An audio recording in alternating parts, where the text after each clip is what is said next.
Last night, we reported on the worst possible way to celebrate the 25-year anniversary of the Exxon Valdez spill in Alaska.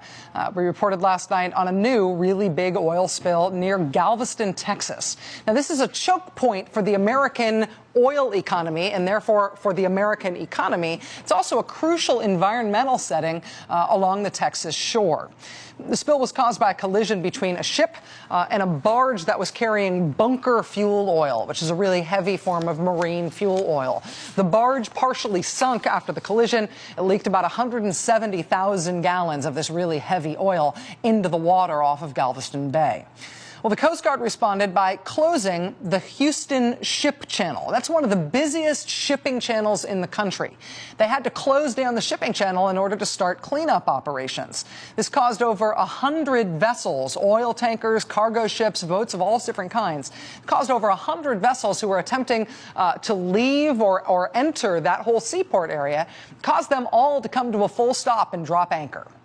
And that is a huge deal for the U.S. economically. The Houston Ship Channel is basically like the Suez Canal of Texas. So if it is shut down, depending on how long it goes on, that could be a really big economic deal for the country. Well, today, the Coast Guard partially reopened the shipping channel. They authorized some limited traffic in and out of the area. But they do say it still could be days for the ship traffic in and around Galveston Bay and the Houston Ship Channel to get back to normal. They say it'll be almost a week after the collision, at least, before Ship Channel is anything approaching what it used to be. In the meantime, cleanup officials are still trying to both rescue wildlife and to harness all of that spilled, very gunky oil. Currents in the Gulf of Mexico are pushing the oil down the coast towards the southwest.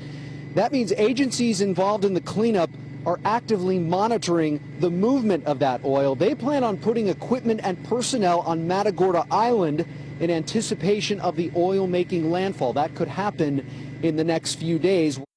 The Houston Chronicle is reporting tonight that a lawsuit has been filed against the company who is in charge of towing the barge. A lawsuit filed by about a dozen local businesses and individuals who say this massive oil spill in Texas has already hurt them economically.